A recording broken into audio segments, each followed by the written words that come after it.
Fortunately, the injuries haven't stopped there for the Sixers. They've also extended to another one of their primary players, which is Paul George. He's been dealing with an injury of his own. He confirmed almost a week ago that he's gotten injections to play through pain due to a finger injury. I don't know exactly when that happened, when that occurred, but it seems like it's something he's been playing through for a little bit now. And it looks like it's affecting his play, at least in some form or fashion. He has similar drops across the board as Embiid when it comes to true shooting percentage, down 7% over last season. Lowest points per game since 2014-15. He's at a very low number. He's under 20 points per game right now, which for Paul George is definitely subpar. He's only shooting 28% from the quarter on threes, which is very subpar for him. And in the short mid range, another number that's pretty lacking for him, about 36%, 10 to 12% lower than the last couple of seasons based on that area of the floor for Paul George. So overall, he has had some rough games this season. He hasn't quite looked like himself. I will say that one silver lining here when it comes to Paul George is defensively, he's still pretty active in those passing lanes. He's averaging about 1.8 steals per game right now, and he had multiple steals in last night's game against the Knicks. So he is still an impactful player on that end of the floor. That's something we've come to expect from Paul George over the last several seasons, really his entire career. It's just unfortunate that his percentages haven't held up on the offensive side, and he's been very inconsistent up and down when it comes to what the team can expect from him from a scoring perspective, offensively, specifically when it comes to that three-point shooting. So that has also contributed to the Sixers' reduced level of play this season. And it's where I want to kind of turn our conversation here, Adam. It is really just Paul George. They signed him to a massive deal this past summer. And you look at that at the time, and it makes sense for a team that seemed to be kind of on the verge of contention, bringing him in, replacing Tobias Harris. Looked like a great deal. At now, it's been definitely a little bit more of a question mark there. So I think I know the answer to this, but I want to ask you, do you think it was still worth the investment on Paul George, breaking him in on such a massive contract over 4 seasons? And do you feel like this level of play for him is more of an isolated incident that is being brought about by his injury issue to his finger or maybe whatever else he might be dealing with right now? Yeah, so the finger injury happened, I would say roughly a month ago. They were playing in Chicago. He hurt, I believe it's the extensor tendon in his left pinky. And you first hear that, and you go, okay, so he hurt a tendon in his pinky on his non-shooting hand. That can't be that big of a deal.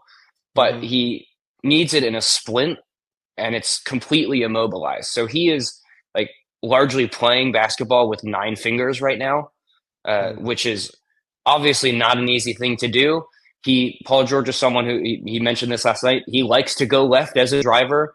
He now can't really go left. Teams know he can't go left, and they're starting to sit on his right hand more.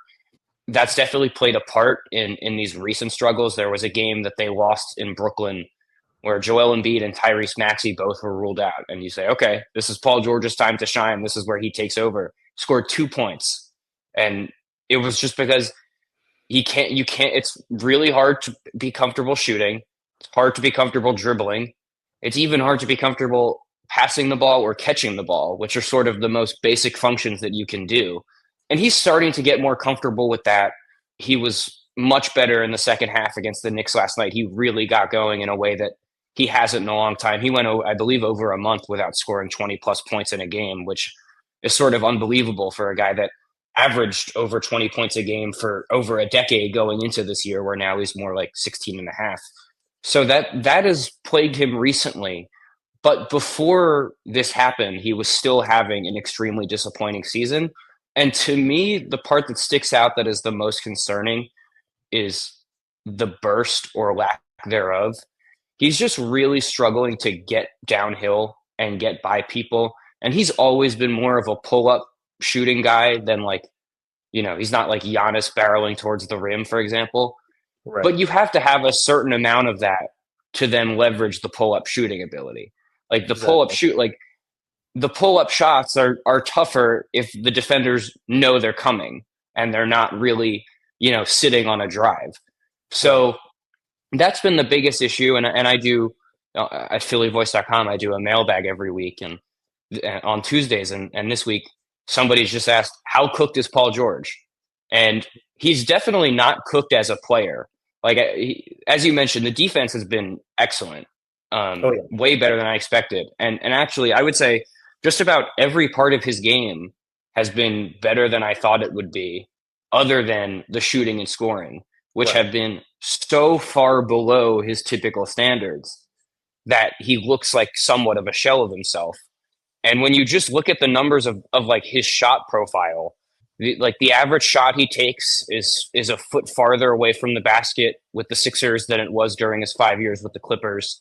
Uh, it's about 1 in 10 shots that he's taking coming within 3 feet of the rim, which is just and he's not someone that's usually taking 50% of his shots within 3 feet of the rim, but that's a pretty staggeringly low number, and it's not really compatible with like a quote unquote star, just based on the usage that those players have to have offensively. So I'm not worried about George not being a good, helpful, useful player for the Sixers. But when you sign someone to a 4-year max, let alone with 10 plus years of service, so it's the biggest, of the maxes they could sign an external free agent to, 4 years, 212 with a player option.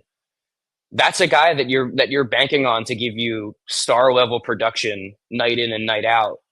And he just doesn't bring it more than once every handful of games right now. And the fact that he just, and this is not just sort of a numbers thing, this is something that was how I felt watching every minute of every Sixers game, and then you go to the shooting, frequencies, and you see that it sort of lines up. He just doesn't have the same burst that he used to have, and frankly, that's part of the risk that you take when you sign a 34-year-old he's gonna be 35, I believe, in May. I said earlier. So that's just part of the risk that they took, and I wrote about those risks at the time. I think I was more cognizant of some of the downsides of signing George than others, and I still, like, if you had asked me at that time, would you rather sign him or not? I would have said I would rather sign him, just because he is one of the better players of this era. He's a 9-time All-Star. Up until this year, he was a lock for 21, 22 points per game plus, and is a guy that stylistically, it's not hard to see what makes him such a perfect fit with Embiid and Tyrese Maxey, both like skill set wise and even just positionally.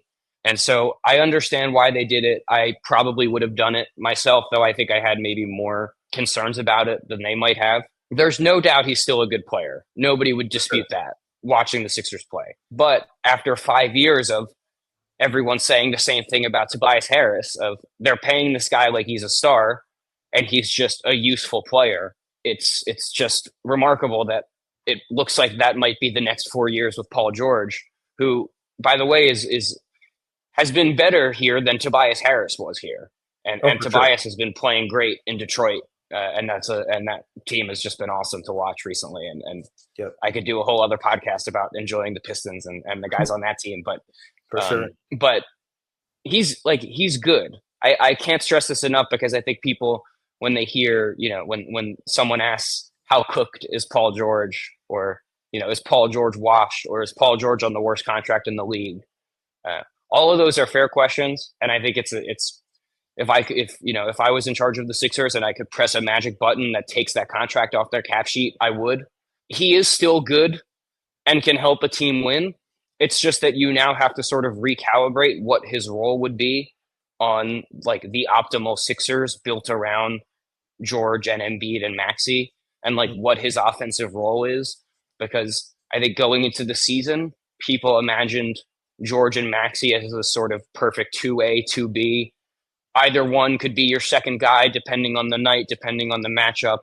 If Embiid is out, they're both overqualified second options and can make that work as the 1 and 2. But George is just not there anymore, at least from everything that we've seen this season. And unless they're serious signs of newfound off the dribble juice that I don't expect to see over the next 7 weeks, I think this summer the Sixers have to sort of reimagine, and that's not just on the front office, that's on whoever their coaching staff is how we incorporate him into our offense in a way where we can utilize his strengths, but not be too reliant on him to be a go-to scorer, because he's just showing right now that he doesn't sort of have that same juice as a one-on-one guy that he used to.